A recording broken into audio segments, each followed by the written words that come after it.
Noor Haider, broadcasting live from Parliament House on Ngunnawal country. Well, this service, along with today's public holiday, was announced by the Prime Minister following the death of the Queen. It was part of the carefully laid out plan, Anthony Albanese has been keen to point out, was all arranged before he came to office. The Prime Minister and the Governor-General arrived back only yesterday from the Queen's funeral in London. Today is about the Australian perspective on the legacy of Elizabeth II. Formalities will begin in the Great Hall of Parliament House in half an hour. We'll hear from the Governor-General, the Prime Minister and the Opposition Leader. Guests have been arriving over the last half hour or so, signing a condolence book in the marble foyer before taking their seats. As all state premiers and governors, territory chief ministers and administrators have been invited, so too former Prime Ministers and Governors-General. The Chief Justice of the High Court, Susan Kiefel, and other High Court judges, Defence Force chiefs, members of Parliament, they're all here to pay their respects to Queen Elizabeth in her role as Australia's head of state. Let's take you to the marble foyer. We have some live pictures coming in now, and in fact some recent arrivals. Just in the last couple of minutes, mentioned there, former Prime Ministers being invited. Paul Keating has just arrived a few moments ago. You can see the Opposition Leader, Peter Dutton, there right now, signing that condolence book in the marble foyer.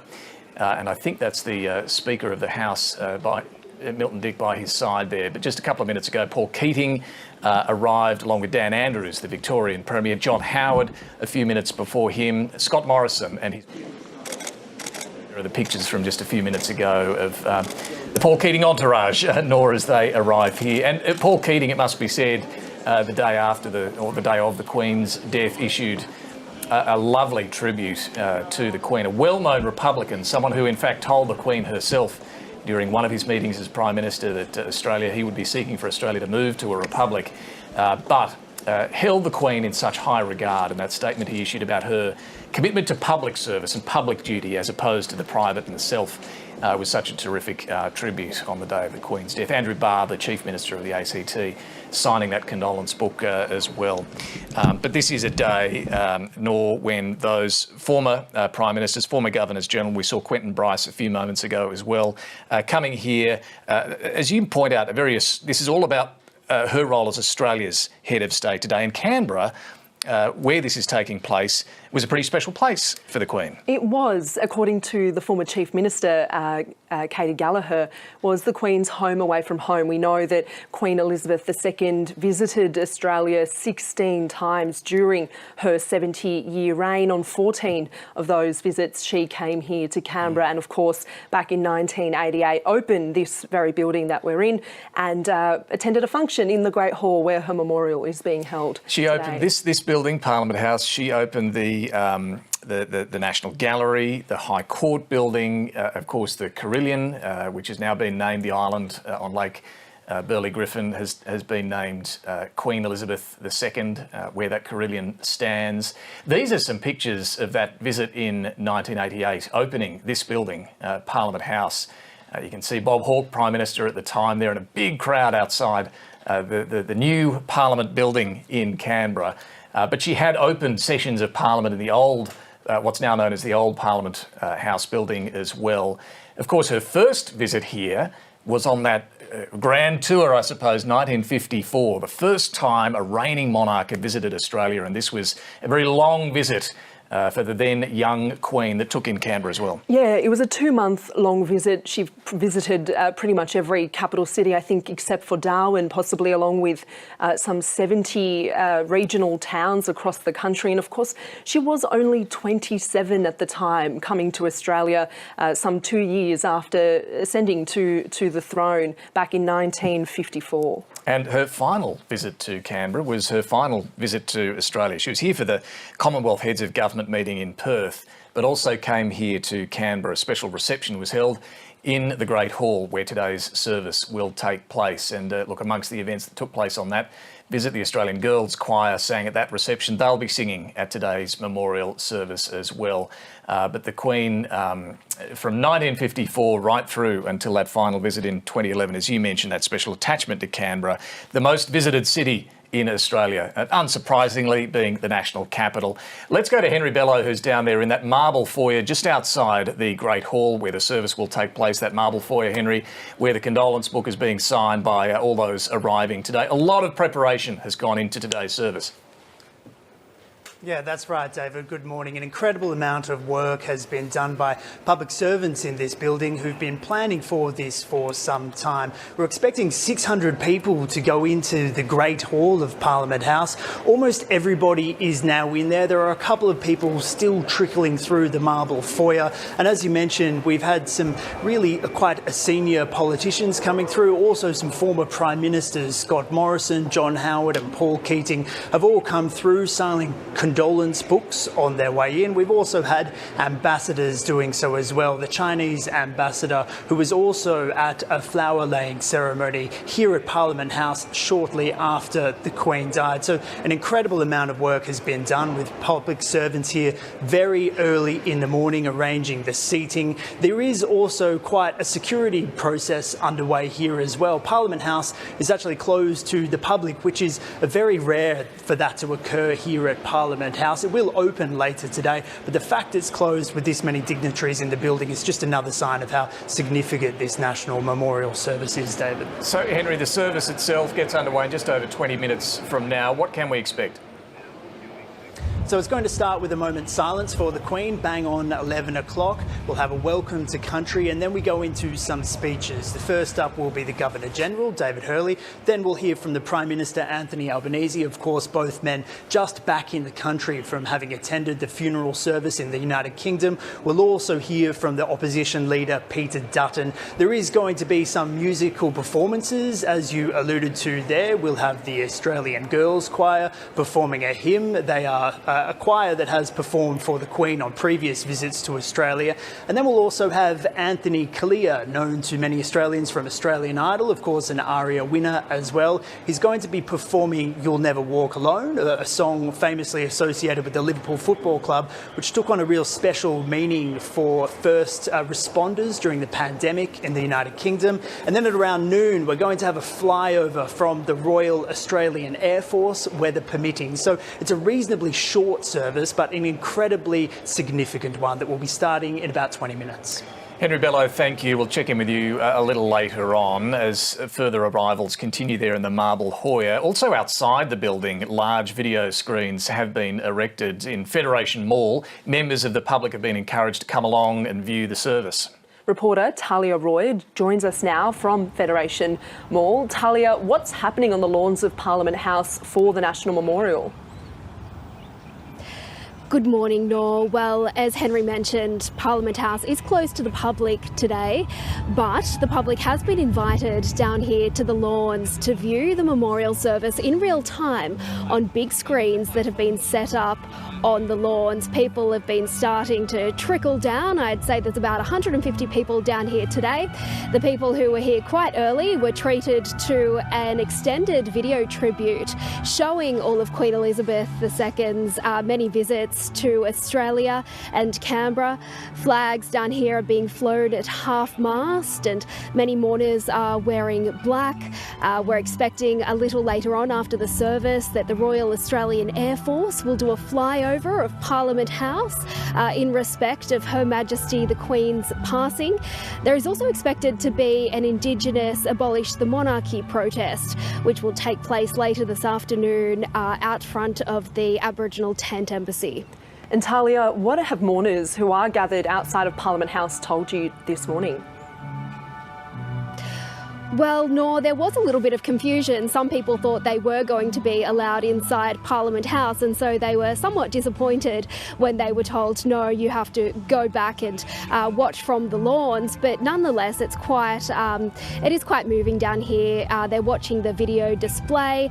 The crowds, it's not a great turnout yet. I guess it is quite a overcast and windy day, but many of the mourners who I've spoken to have reflected on the Queen's life and what the Queen means to them. Some people have even travelled from interstate to be here today, so they will be able to watch that memorial service that's taking place just up the hill, and it is expected to be quite moving.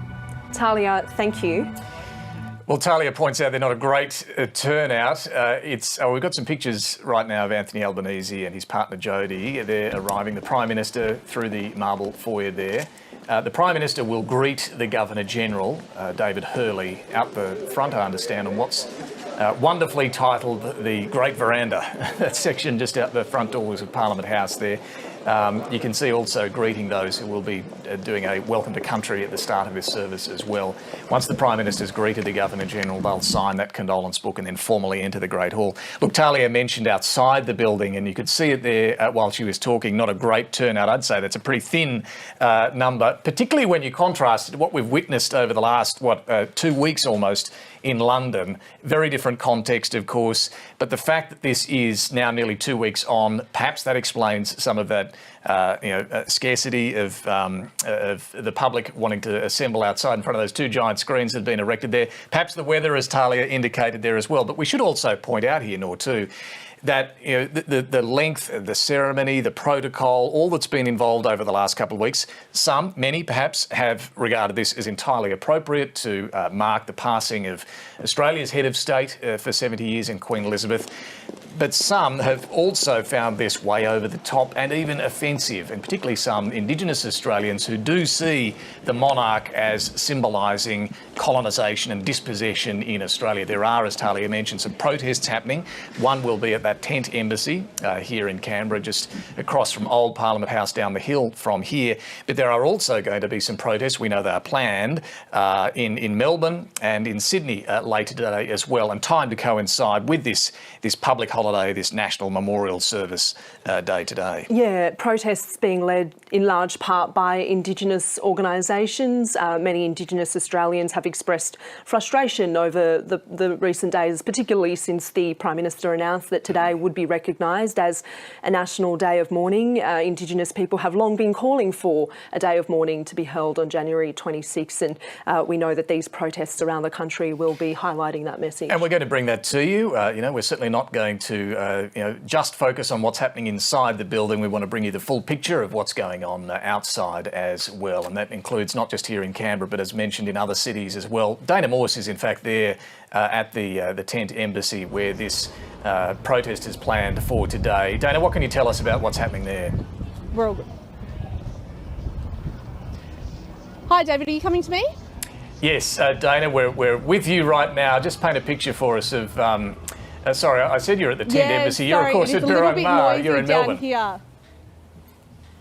Yes, that's where I am. I'm down here in Melbourne at Birrong Mar, and that's where the protest is taking place here today. The reason why a protest has been organised by the Aboriginal community here is because they see it as a bit of a slight that the government has been able to so quickly turn around a national day of mourning and public holiday for the British head of state, Queen Elizabeth II. But Aboriginal people have been asking for a day of mourning for more than 84 years to mark colonisation and the enduring impacts of that Aboriginal people still live with. They say that they don't want to see the Queen's death used to increase the relevance and the power of the monarchy here in Australia, and particularly in Victoria, where they're going to be entering into a treaty process with the traditional owners as of next year. And so what are they planning to do today there? Will they be remaining in that precinct there at Birrong Mar?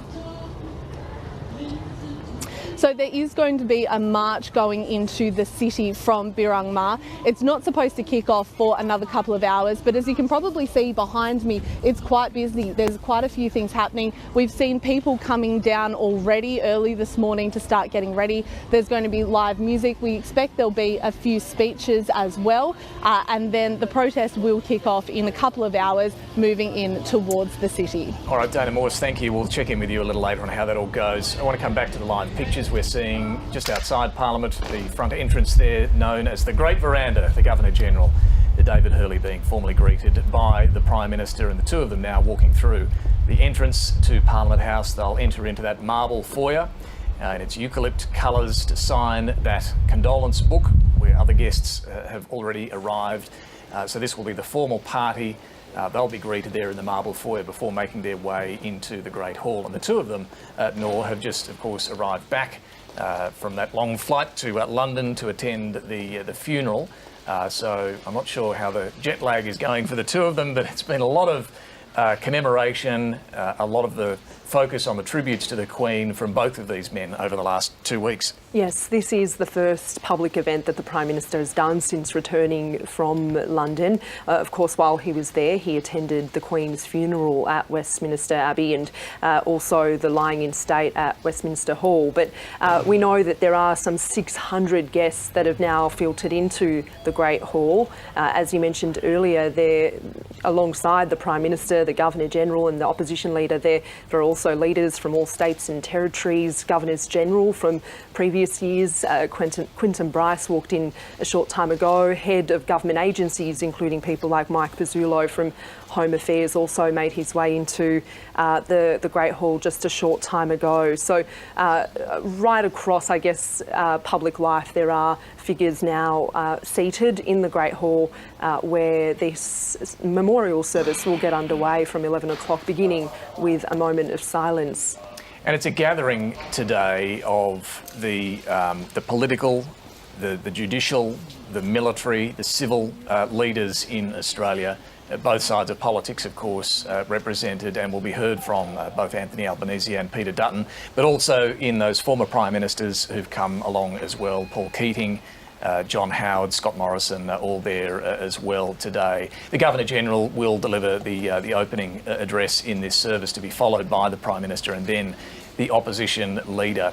For the Prime Minister, it must be said, he's done many interviews over the last couple of weeks. He's been very careful throughout not to dive into discussion around what the passing of Queen Elizabeth means for Australia becoming a republic. We know he is a Republican. He's not shying away from that. This hasn't changed his view.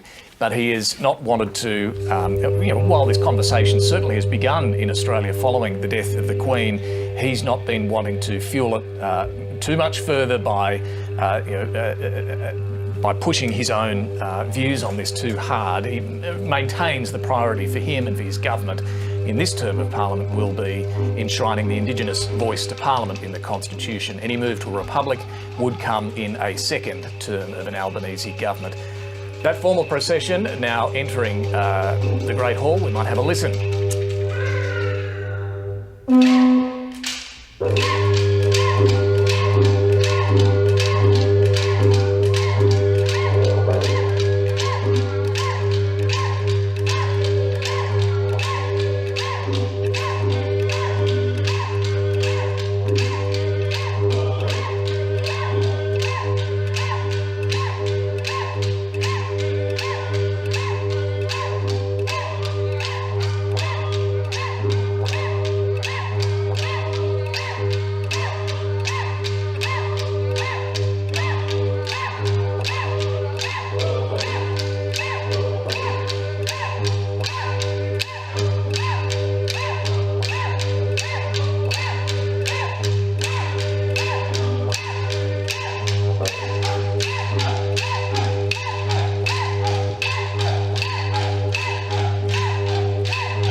Please be seated.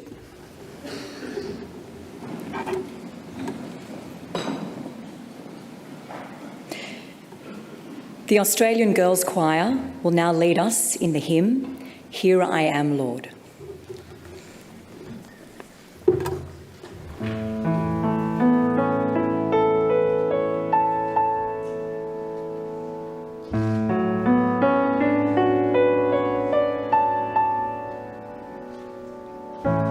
All who dwell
Thank you, girls. That was absolutely beautiful. And also, you would have noticed earlier on the Indigenous group who led the official party in. They are the Wiradjuri Echoes. They've provided Aboriginal dance, song and art for almost 2 decades in Canberra and surrounding regions.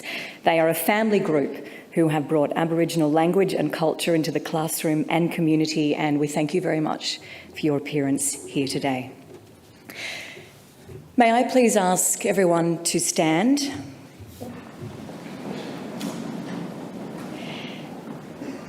And let us take a moment now to reflect on Her Majesty's remarkable life. I invite all Australians to join us in 1 minute silence.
Thank you.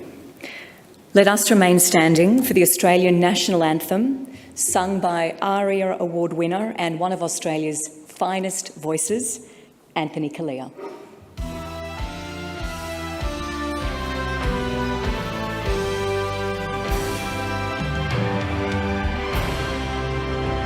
Australians, oh, let us rejoice, for we are one and free, with golden soil and wealth for toil.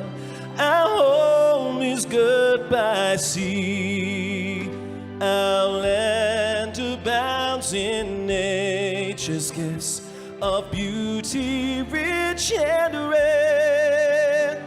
In history's page, let every stage advance Australia fair. In joyful strains, then let us sing, advance Australia fair.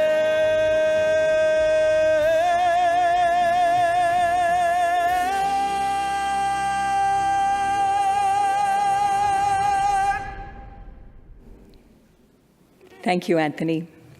Please be seated.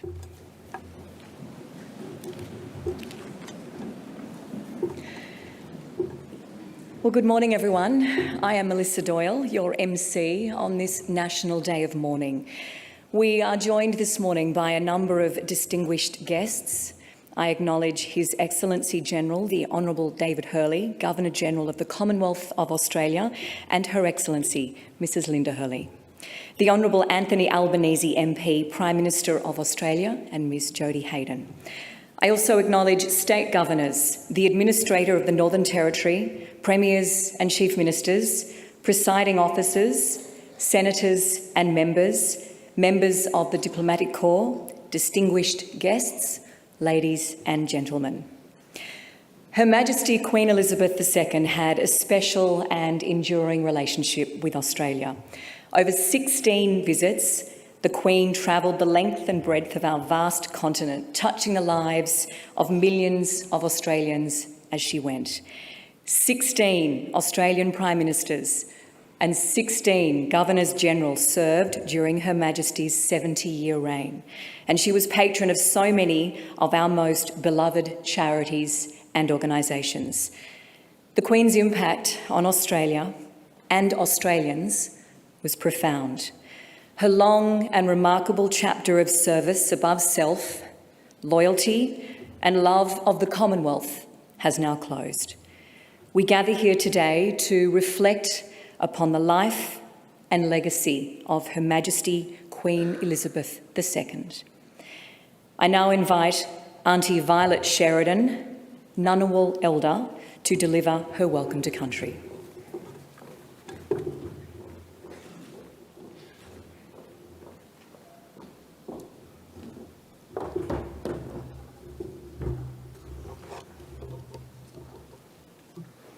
Queen Elizabeth II became Queen Head of the Commonwealth in 1952 when she was just 25 years old. I can imagine that being a woman as well, taking the lead back in those years, it would have been very hard for her. She first visited our shores in 1954, making almost 100 stops around Australia. During her 2-month journey, the Queen visited our country about 16 times. Queen Elizabeth was a loving mother, a grandmother, a great-grandmother. She lived a life of service and was Queen for 70 years. As watching the service, it brought me sadness and made me think about losing my mother. I pay my respects to her family. I would like to acknowledge Their Excellency General, the Honourable David Earley, Mrs Linda Earley, the Honourable Anthony Albanese, and other distinguished guests here today. I would like to pay my respects to my elders past, present and emerging, and extend that respect to other Aboriginal and Torres Strait Islander people here this morning and also around Australia. And I would also like to acknowledge the non-Indigenous people here today and around Australia. In keeping in the general spirit of friendship and reconciliation, it gives me great pleasure to welcome you on behalf of my family and myself to the land of the Ngunnawal people, who are traditional owners of the land that we meet on. God bless you. Take care. Thank you.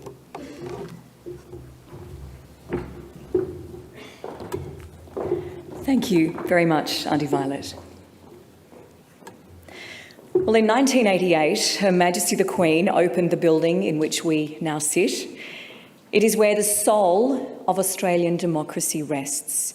Let us recall today the Queen's wise words at the opening of this Parliament House.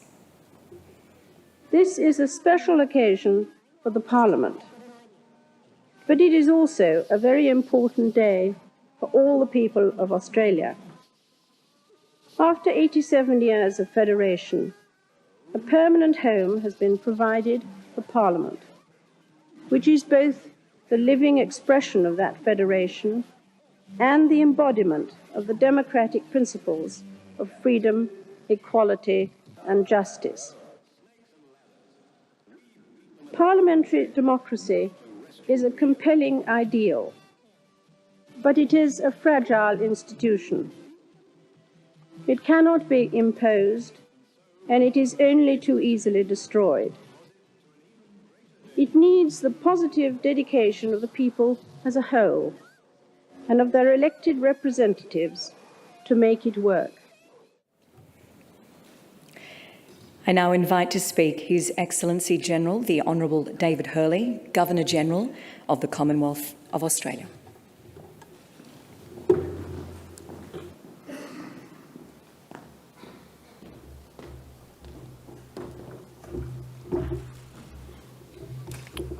Good morning, and I acknowledge that today we're on Ngunnawal country here in Canberra.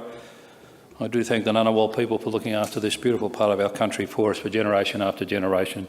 Pay respects to their elders, past and present, and particularly look to the care of their young, who are the pathway to our national future.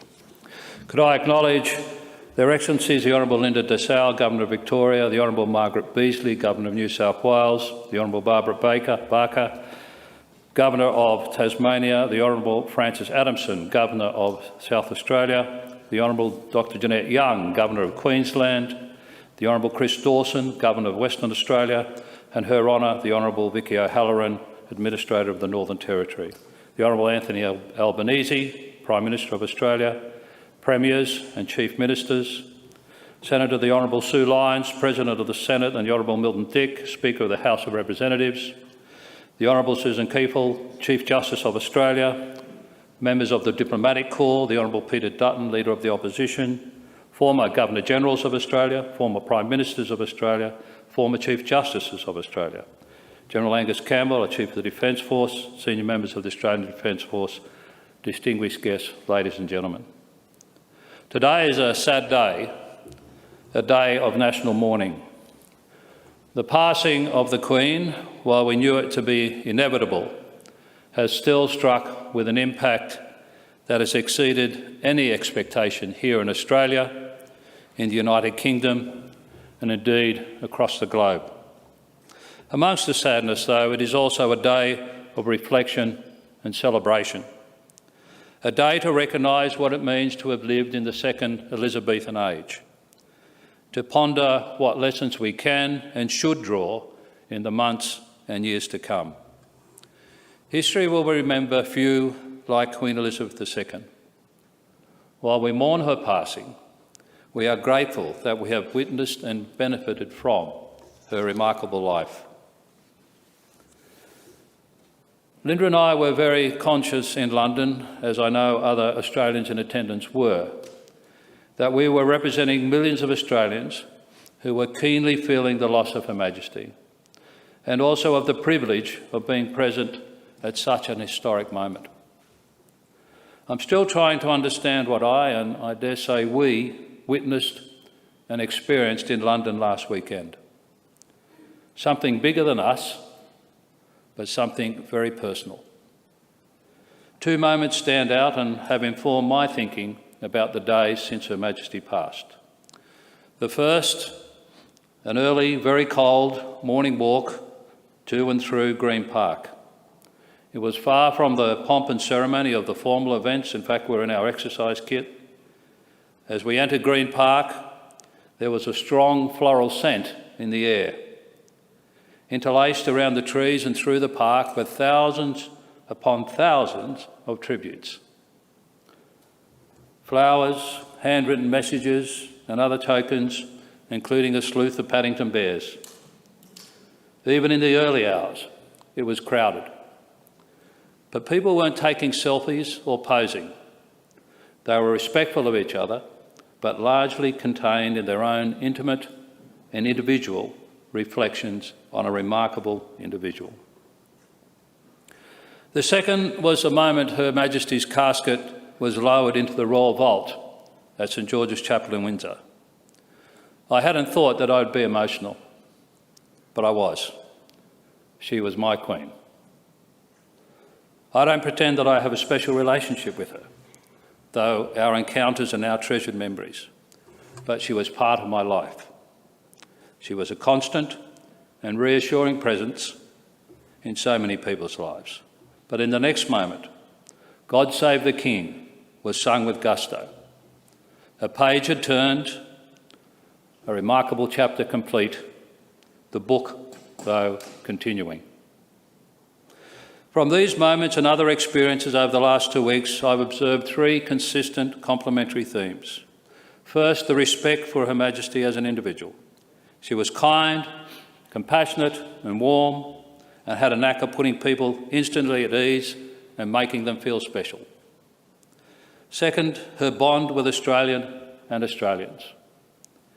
As an example, it was an honour to present recently to Her Majesty, through the then Prince of Wales, a specially commissioned work of art combining the Queen Elizabeth II Rose and the Australian wattle in celebration of her Platinum Jubilee. It was incredibly moving to learn that she retained the painting in her private study in Balmoral during her final weeks. I like to think that in those final days, she may have looked on that painting and reflected on her many visits to Australia and her love of the Australian people. It was a love that was reciprocated by many of us. The final theme that has emerged is an appreciation for the stability and comfort her reign provided. She set an example of servant leadership in the exercise of her influence. In an era where trust in institutions is declining, Queen Elizabeth evolved, adapted and changed within her role as monarch, but ultimately remained true to the commitment she made all those years ago. Throughout all my life and with all my heart, I shall strive to be worthy of your trust. As we have seen during her life and since her passing, Her Majesty had the power to unite us. She provided a common touch point that could overcome divisions and draw people together. This was evident in the diversity of those who responded to her death, young and old, from every continent on earth, in positions of power and influence, and in far greater numbers, everyday people just looking for an outlet to convey their love, respect and simple thanks. In considering the unifying role Her Majesty played, I acknowledge that her passing has prompted different reactions for some in our community. I'm conscious and respect that the response of many First Nations Australians is shaped by our colonial history and broader reconciliation journey. That is a journey we as a nation must complete. And so to her legacy for us in Australia. I have found myself asking whether the unparalleled reaction of the last 13 days has been just a moment in time, a unique reaction driven by Her Majesty's remarkable life, longevity and service. Or is there a greater lesson to be drawn? I'd suggest that the lesson for us can be found by being both reflective and prospective in our considerations, to look back and admire and to look ahead and contemplate. As Her Majesty herself said in 2000, we must look forward as well as back. Australia has always been a country on the move and will go on being so. It is not for nothing that the anthem is Advance Australia Fair. Her Majesty shared in Australia's growth and change during her reign. She respected the will of the Australian people. She understood that we are our own people and that we control our destiny. Her Majesty, through her influence, her decency and devotion to others, has set a tone for our progress and change. That example of bringing people together with empathy and respect is one that can guide us into the future. Noting all that changed during the Queen's 70-year reign and all that will change in Australia in the next 70 years, there is a timeless quality that we can draw from Her Majesty. For what did not change were the values and characteristics that Her Majesty lived by from the moment she acceded to the throne as a young adult, becoming monarch with scant preparation, but with a deep reservoir of strength and faith. They were a constant. Her dutiful service wasn't an act, it was who she was. Throughout her reign, she constantly demonstrated tireless and selfless service, devotion to duty and a compassion for others. Her Majesty epitomised servant leadership, and particularly in this age of extreme individualism, set an example of living and serving for something greater than herself. Those are values to which we can ascribe and aspire to. They are as relevant today as they were 70 years ago. They are as relevant in the next 70 years as they are today. That is Her Majesty's enduring gift to us all. And I conclude by recalling the title of the lament played by the Queen's Piper at her funeral service. Sleep, dearie, sleep.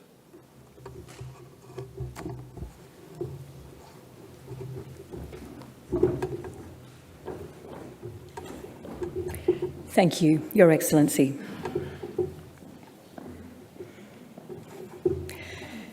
The Queen was a patron of so many of Australia's most vital organisations, including the Royal Children's Hospital in Melbourne. This hospital is renowned for its expert paediatric care and was opened 3 times by Her Majesty the Queen, first in Carlton in 1954 and twice in Parkville in 1963 and in 2011. I invite Dr. Rowena Coates, Chair of the Royal Children's Hospital Board, to read from the Book of Ecclesiastes.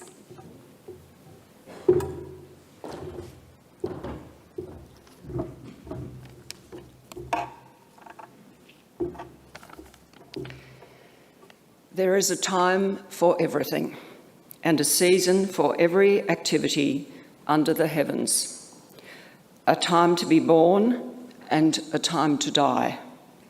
A time to plant and a time to uproot. A time to kill and a time to heal. A time to tear down and a time to build. A time to weep and a time to laugh. A time to mourn and a time to dance. A time to scatter stones and a time to gather them. A time to embrace and a time to refrain from embracing. A time to search and a time to give up. A time to keep and a time to throw away. A time to tear and a time to mend. A time to be silent and a time to speak. A time to love and a time to hate. A time for war and a time for peace. What do workers gain from their toil? I have seen the burden God has laid on the human race. He has made everything beautiful in its time. He has also set eternity in the human heart. Yet, no one can fathom what God has done from beginning to end.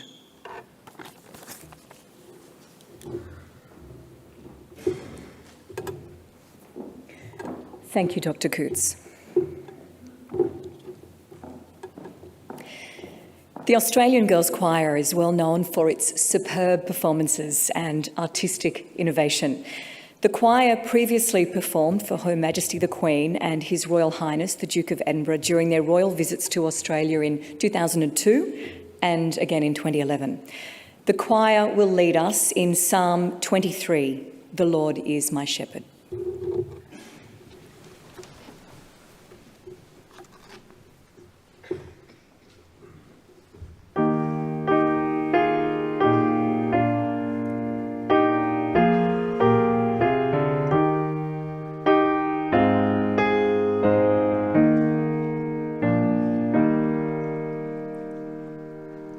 The Lord's my shepherd, I'll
Thank you, girls, for sharing your absolutely beautiful voices with us.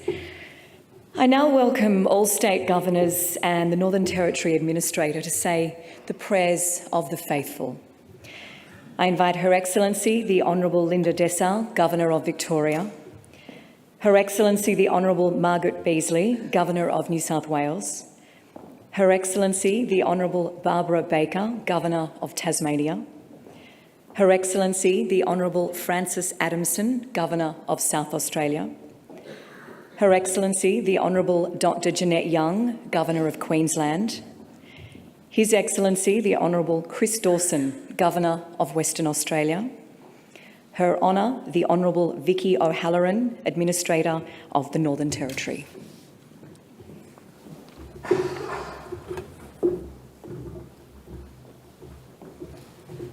God of light and life, we thank you for the Queen's encouragement during the time of the pandemic. She spoke of Easter hope and assured us that illness and adversity would not overcome us. Please give us grace to care for the most vulnerable amongst us and all who face an uncertain future. Lord, in your mercy.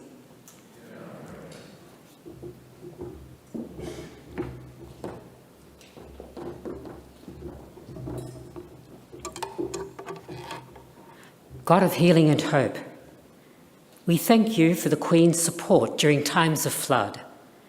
She noted our nation's resolute spirit and community-mindedness and pointed us to the journey ahead. Please give grace to all who are working to restore homes, livelihoods and communities. Lord, in your mercy, hear our prayer.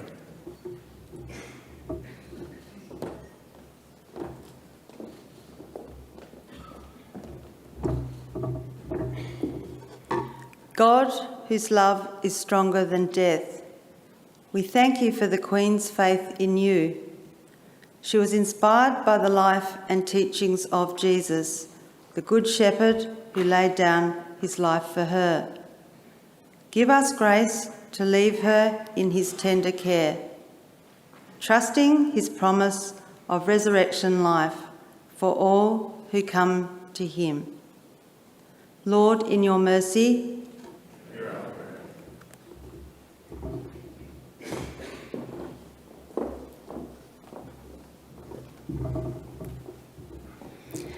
God of all comfort, we pray for all who mourn the Queen, her family and friends, and all who loved and admired her. Casting all our cares on you, may we know the consolation of your love.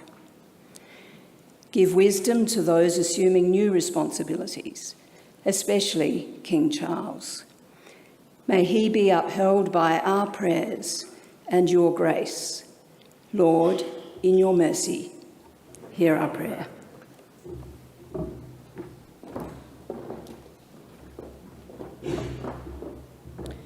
God of sea and sky, we thank you for the Queen's support during times of drought and fire. She spoke of her sadness for people who lost so much and praised those who risked their lives to protect others.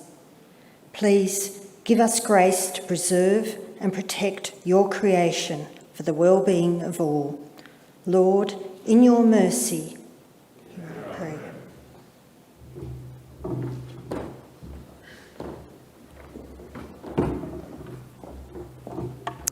God of the ages, we thank you for the life and work of Her late Majesty Queen Elizabeth. In all the changing times of life, she was a constant model of duty and service. Please give us grace to recognise your gifts to her and through her, and to follow the good of her example in the seasons ahead. Lord, in your mercy, hear our prayer.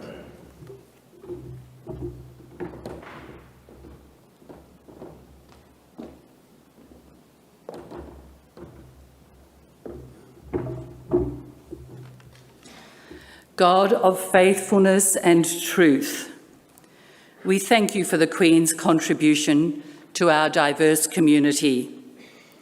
She recognised the importance of working together and using our gifts for the common good.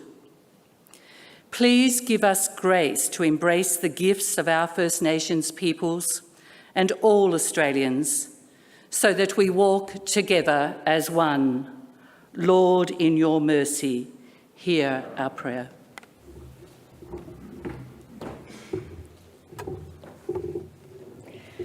Thank you, Your Excellencies and Your Honour.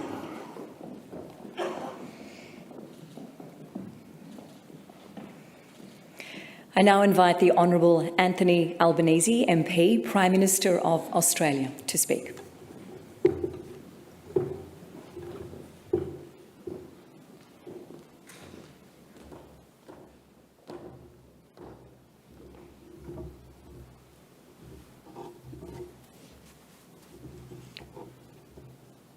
Your Excellencies, distinguished guests, parliamentary colleagues, Premiers and Chief Ministers, former Prime Ministers Paul Keating, John Howard, Tony Abbott and Scott Morrison, my fellow Australians. We gather today here and around our nation to offer Australia's thanks for an extraordinary life dedicated to service, faith, country and Commonwealth. The minute's silence that we just observed in honour of the Queen was truly a moment of national unity. Her Majesty Queen Elizabeth II was the longest-serving monarch in the history of a centuries-old institution. Her reign spanned more than half the life of our modern federation, and we proudly honour her memory today on a continent home to the world's oldest continuous culture, paying respect to traditional owners and elders past, present and emerging. This National Day of Mourning salutes a sovereign who served our whole nation and sought to know it too. Our vibrant cities, our beautiful country towns, farmlands and forests, rugged coasts and our red centre, mighty stadiums and local sporting grounds, grand galleries and humble halls. Through 16 tours across 7 decades, Queen Elizabeth visited and connected with every part of Australia. Millions of fleeting interactions still fondly recalled. So many Australians have shared their memories of a kind word, a gesture of respect, or a thoughtful act of grace in an always busy day. With Prince Philip at her side, the Queen embraced the scale of this vast nation, the breadth of our continent, the depth of our people's hearts, the warmth of our humour. We can see something of this understanding in the organisations that Her Majesty served as patron. From the RSL, a social focal point for so many towns and suburbs, to the Royal Flying Doctors Service, an essential lifeline for people in the outback whose fortitude the Queen spoke of with such admiration. It is fitting that today's commemorations in our national capital will be mirrored in communities across our country as Australians express their own affection and respect and celebrate the Queen's part in their own stories. Here in Canberra, we are reminded of the Queen's presence in the life of our nation and the world of change that she witnessed in this very room, indeed right in this spot. In 1988, Queen Elizabeth officially declared this building open. Down the hill is Old Parliament House. The Queen's father opened in 1927.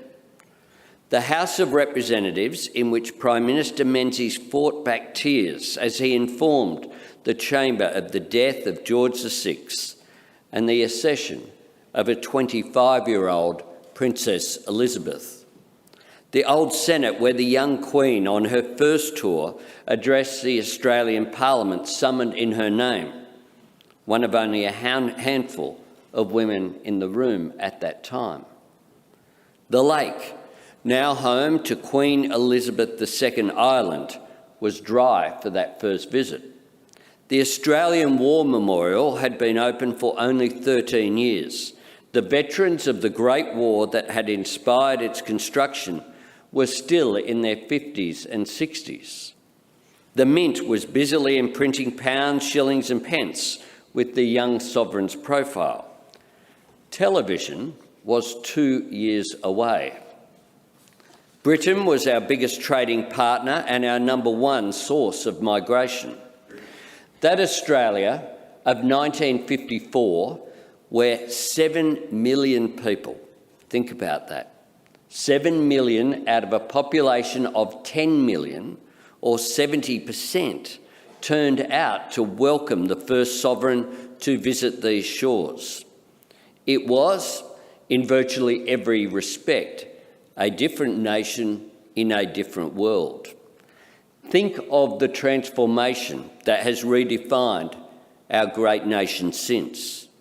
Through it all, in the good times and in days of trial and hardship, the Queen, Her Majesty, stood with us, always among the first to extend her sympathies to people and communities afflicted by tragedy or disaster.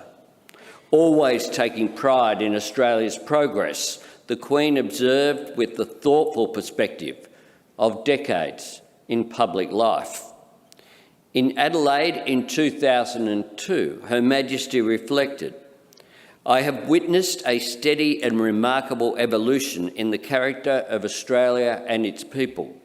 There has been a growing confidence, an increasingly global outlook, a recognition of the distinctive contribution of Indigenous Australians and the natural realisation that Australians can take on the best in the world and excel.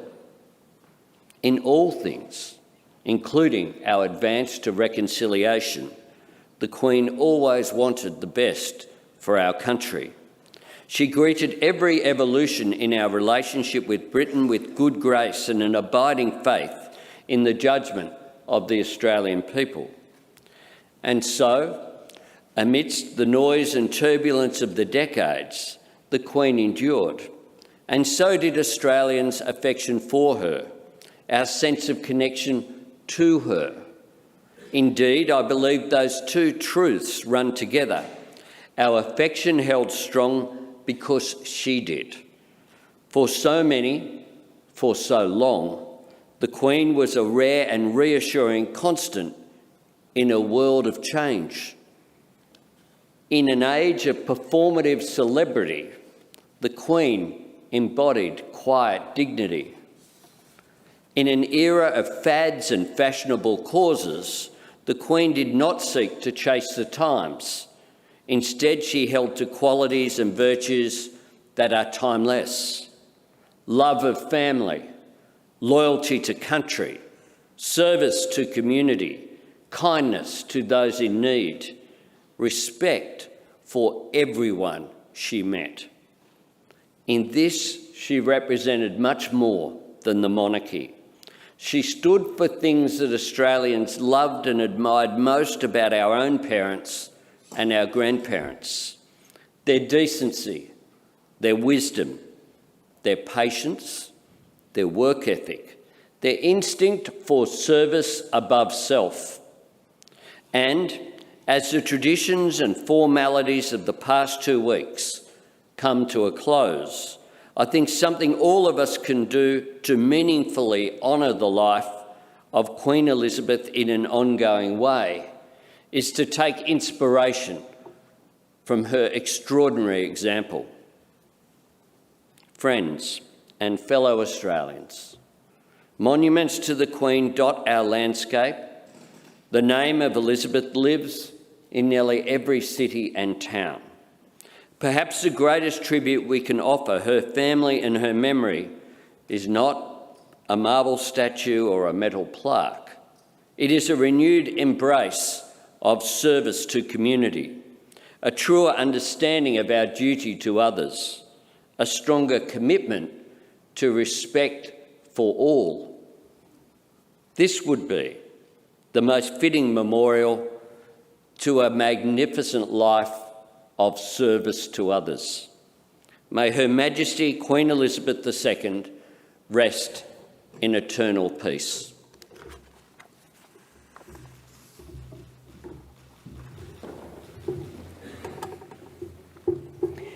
Thank you, Prime Minister. The Honourable Peter Dutton, MP, Leader of the Opposition, will now share his words of support.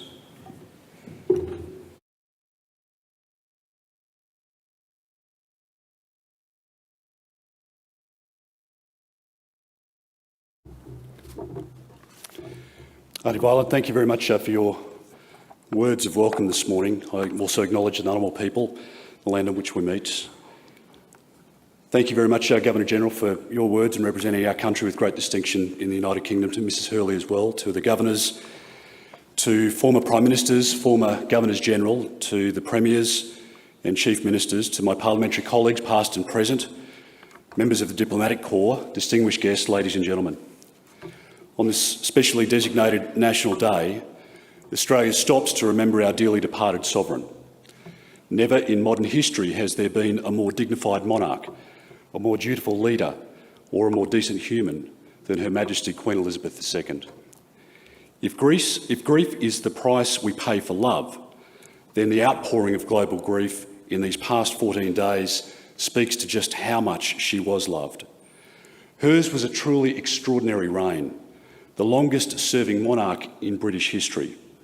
70 years of unwavering and impeccable duty, more than 100 countries visited, including our own on 16 occasions.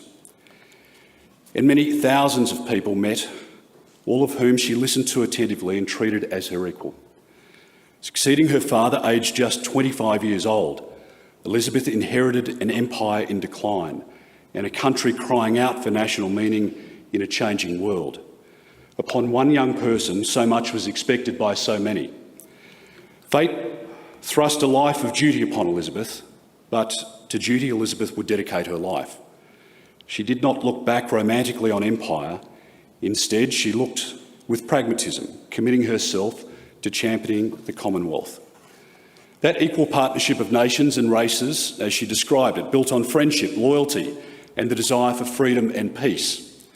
Our Queen knew that the path to modernity lay not in an emphasis on the people serving the monarch, rather on being a monarch who tirelessly served the people. Many Australians had the honour to meet the Queen. Many caught a glimpse and exchanged a wave when she toured Australia. Most of us, of course, never met her, and yet she was familiar to us all. On our radios, our televisions, our digital devices, she was a constant. Comforting and confidence-inspiring presence. We gravitated to her gentle demeanour. We were drawn to her radiant smile, and we were captivated by her wise words. Her dedication to duty rarely saw her down tools in paving the royal road of service. She regenerated the monarchy, leaving an institution fortified for the future. Aside from our individual memories, how will Her Majesty Queen Elizabeth II be remembered in the main? Well, in 2018, she said, and I quote, "Through the many changes I've seen over the years, faith, family and friendship have been not only a constant for me, but a source of personal comfort and reassurance." Indeed, the Queen's Christmas messages over the years imparted the importance of friendship, of family and faith. She said that we all belong to the great brotherhood of man, and that in times of stress and difficulty, remember that we have much more in common than there is dividing us. Seeing the family as the focal point of our existence, she noted that our contribution as parents will be just as important as any made by scientists and engineers. Devoted to her God, Her Majesty aimed to live up to Christianity's ideals, especially forgiveness. But she never judged others, stating, "Whether we believe in God or not, I think most of us have a sense of the spiritual, that recognition of a deeper meaning and purpose in our lives, and I believe that this sense flourishes despite the pressures of our world." More than anything else, I think we will remember our dearly departed sovereign for steadfastly embodying humanity's very best virtues and values: service and sacrifice, fortitude and humility, grace and generosity, forgiveness and empathy. Virtues and values, of course, which we all admire, but which are under pressure in the modern age. Perhaps our Queen's greatest triumph will be a renaissance of these virtues and values as we remember her evermore. May she rest in peace.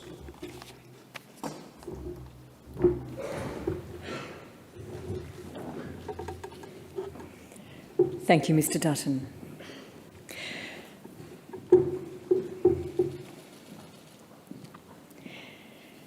Anthony Kalia is a much-loved Australian songwriter and performer. In 2006, Anthony sang for Her Majesty in Sydney on Commonwealth Day. He will now perform for us You'll Never Walk Alone.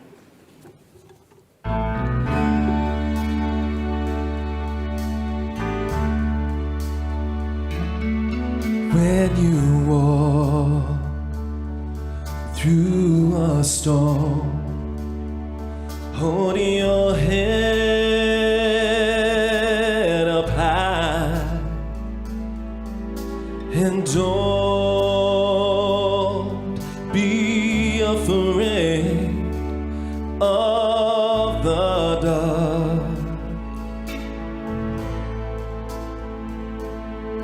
At the end of the storm is a golden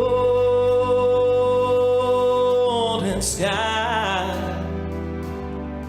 and the sweet silver song of love. Walk on through the wind, walk on through the rain, though your dreams be tossed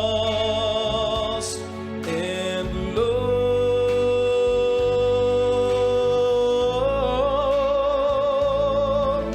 Walk on with hope in your heart, and you never walk alone.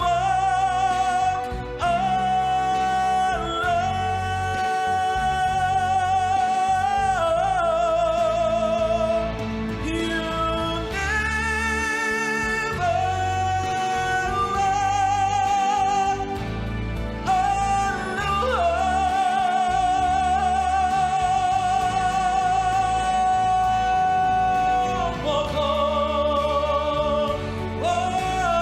on with hope in your heart, and you'll never walk alone.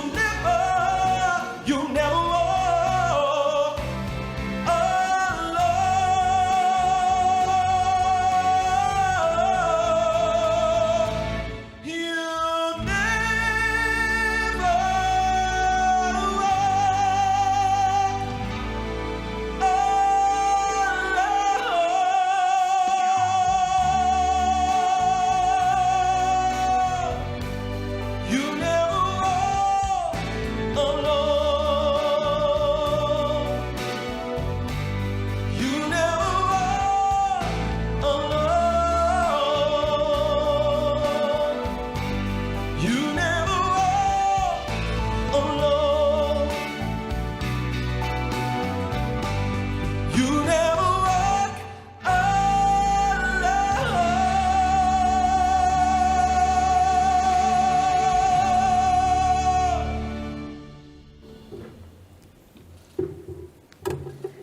Thank you, Anthony, for that moving performance. Thank you. For 70 years, the Queen was the patron of Scouts Australia, I invite members of the Scouts to place the wreaths to begin our floral tribute to Her Majesty the Queen.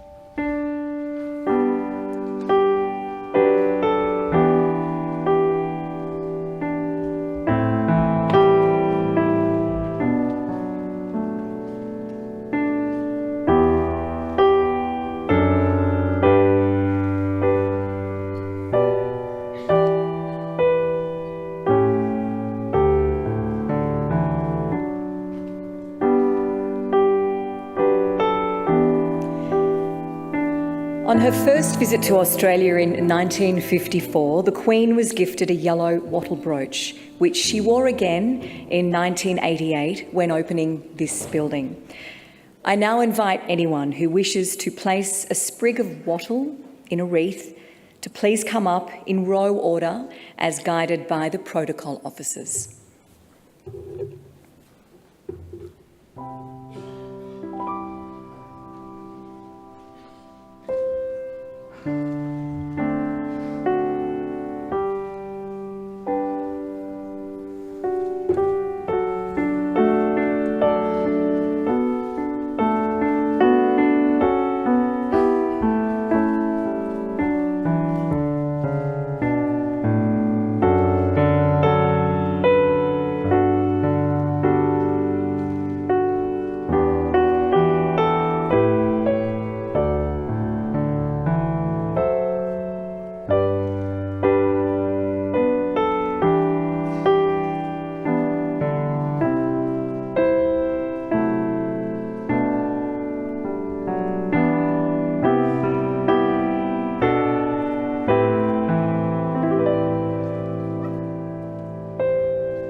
We are just going to pause the wreath laying for a few moments, but I do invite anyone that yet hasn't had an opportunity to come up, please to do so at the end of our formalities.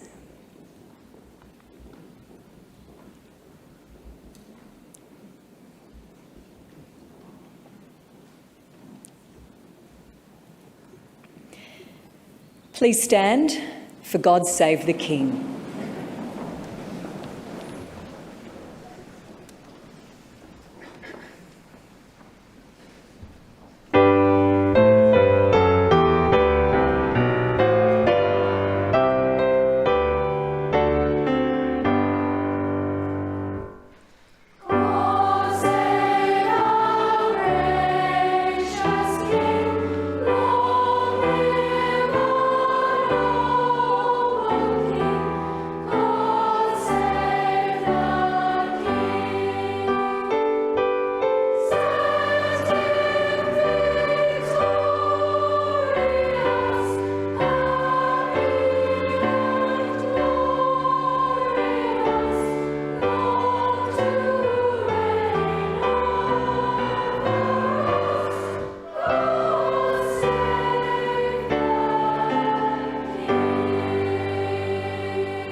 We have now reached the end of today's National Memorial Service. Thank you for joining us here today in remembrance of Her Majesty the Queen. Please remain standing for the departure of the official party.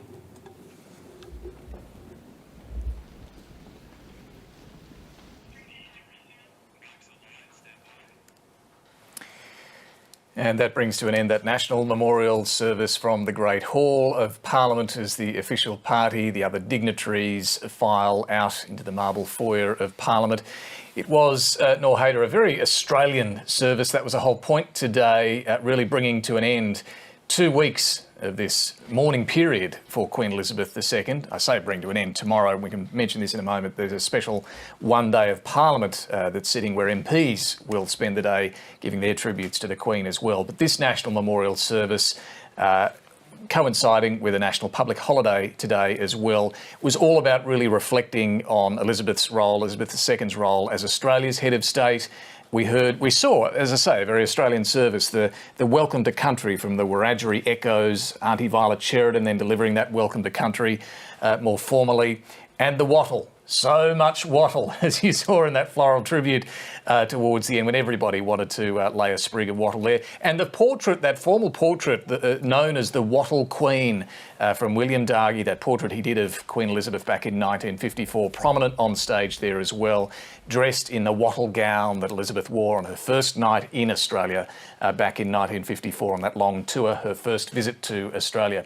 But that service there really encapsulating a steady theme throughout from all of those we heard from, the Governor-General, the Prime Minister and the Opposition Leader, this commitment to service that Elizabeth showed during her reign, this constancy, this continuity through decades and decades, 7 decades of change, of turbulence, as the Prime Minister put it as well. Just have a listen as we watch in fact, before, let's just have a look at the Governor-General, the Prime Minister there leaving the building, farewelling David Hurley, the Governor-General, and his wife Linda as well, bringing to an end the formalities there. We'll just watch them leave. But Noor, a very Australian service, as I say, right from the get-go. Certainly, David. Unique Australian touches to the service. As you mentioned, the golden wattle there, very prominent on the stage.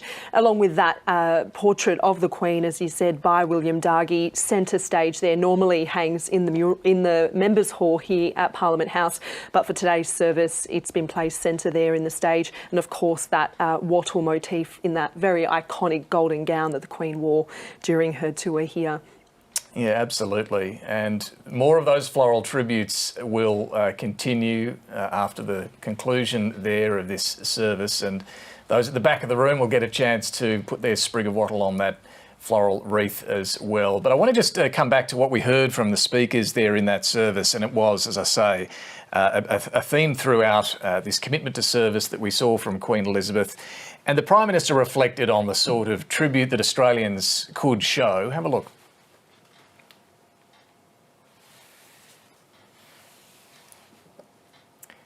Monuments to the Queen dot our landscape. The name of Elizabeth lives in nearly every city and town. Perhaps the greatest tribute we can offer her family and her memory is not a marble statue or a metal plaque. It is a renewed embrace of service to community, a truer understanding of our duty to others, a stronger commitment to respect for all. This would be the most fitting memorial to a magnificent life of service to others. And as I say, that was something that each of the speakers really reflected on, the fact that, you know, we live in an age now so different to 1954 and the beginning of Queen Elizabeth's reign. But, you know, while her approach to the role may have changed, she may have evolved, I think were the words that the Governor-General, in fact, used. She remained committed to the values throughout. And it was those values of service, of duty that they all reflected on and suggested that is something we can all take as a lesson, I suppose, and show as tribute to Queen Elizabeth. Yeah, the opposition leader, he spoke about how she was a constant on our airwaves, on TV, radio, across decades now. And he also said that the Queen embodied humanity's best values and virtues. Here's some of what opposition leader Peter Dutton had to say. Grief is the price we pay for love. Then the outpouring of global grief in these past 14 days speaks to just how much she was loved. Hers was a truly extraordinary reign, the longest serving monarch in British history. 70 years of unwavering and impeccable duty. More than 100 countries visited, including our own on 16 occasions. And many thousands of people met, all of whom she listened to attentively and treated as her equal. We also heard from the Governor-General, and he made a point during his address to the gathering today that there are different responses that have been prompted by the passing of the Queen, particularly amongst First Nations people. And he said that it was important for us as a nation to continue our journey towards reconciliation. I thought it was notable, in fact, that it wasn't the two politicians who spoke, Anthony Albanese and Peter Dutton. It was the Governor-General who made that point that you mentioned there. His words were that her passing has prompted different reactions from some in our community, and acknowledged First Nations Australians shaped by colonial history, wanting to see this reconciliation journey that we must complete, he said. So look, you know, he didn't go right into the sort of concerns that have been expressed, but he did acknowledge it, and that was, you know, more than perhaps the other speakers that we heard there, an important acknowledgement from the Governor-General, but who also said that really, you know, his words were the servant leadership, particularly in this age of extreme individualism, set an example for all, and spoke about advancing Australia fair, really fitting with that sort of service that we saw from Queen Elizabeth.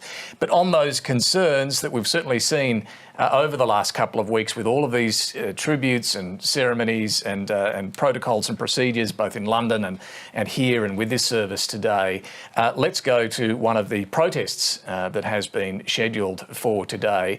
Dana Morse is at Birrarung Ma in Melbourne. And Dana, what's happening there? Yeah, good afternoon, Spearsy. What we're seeing behind me here is a bit of a healing ceremony here at Birrarung Ma. People have been gathering all morning, and this is an act of protest. People in the Aboriginal community, both here and across the country, don't think that it is appropriate to have a day of mourning for the British head of state when Aboriginal communities have been asking for a day of mourning for their own communities for the impacts of colonisation that they still live with for around 84 years. Today we've been hearing from different speakers. At the moment we have some live music happening. There have been a lot of conversations about healing in this community because they are in mourning, but not for the Queen. This is a community that has been put through the ringer this year. They've lost quite a few of their most sort of storied elders, including Uncle Archie Roach a few months ago and Uncle Jack Charles just last week. There's been a lot of conversations about their contributions to the community and what they mean here. So that's what they're in mourning here for today, not for Queen Elizabeth. Well, Dana Morse, look, you're right. It's been a very difficult period. And then, of course, we've had the news dominating the last 24 hours, the allegations surrounding the Hawthorn Football Club as well, and allegations of racism involved there. So, yes, all of this coming at a very difficult time. No doubt about it. But, Dana, look, thank you very much. We just wanted to show you what's happening there. We'll have ongoing coverage, Nor, of all of that throughout the afternoon as well, because it's not just a unified view, clearly, when it comes to the passing of Queen Elizabeth and how we're all commemorating her reign. No, it's not. And there is one member of Parliament who is absent from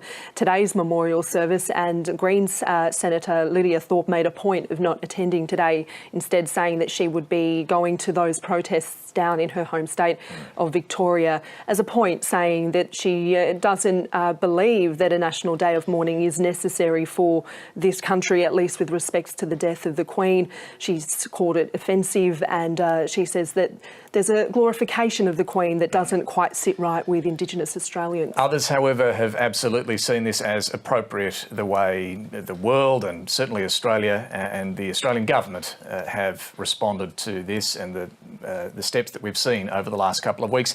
We saw some people gathering out the front of Parliament House earlier on, big screens set up so they could watch today's service, no doubt others taking it in today on this national public holiday. But we will have, as I say, ongoing coverage of that throughout the afternoon on ABC News. We are going to leave you, though, with the... OK, we'll leave you shortly with some pictures summing up today's service. But the service itself, we heard the Australian Girls Choir singing God Save the King there towards the end, and nor earlier their Psalm 23 they sang. The Australian Girls Choir, different members perhaps, but in 2011, and I think we might have some pictures here, it was the Queen's final tour to Australia. They performed in that great hall for a special reception that was held for Queen Elizabeth on that final tour. It wasn't called the final tour at the time, even though many might have suspected that it would be, given her age at the time. But worth noting that on that visit, you can see her there with the Governor-General, Quentin Bryce. We had the female Governor-General, Australia's first female Governor-General. At the time, we had Australia's first and still only female Australian Prime Minister, Julia Gillard. Katie Gallagher was the ACT Chief Minister as well, greeting the Queen. And, of course, the Queen herself on that final visit to Australia. Yeah, David, and Parliament will be returning tomorrow for some condolence motions for the Queen before a normal resumption of Parliament next week. It will. So more tributes to come tomorrow, but that is it for the national commemorative service in Canberra today. Nor, thank you for your company. Thanks for joining us. As I say, ongoing coverage throughout the rest of the afternoon. We'll leave you with that for now.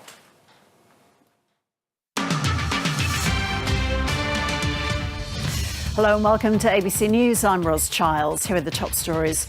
Ukraine's President Volodymyr Zelensky has told the United Nations that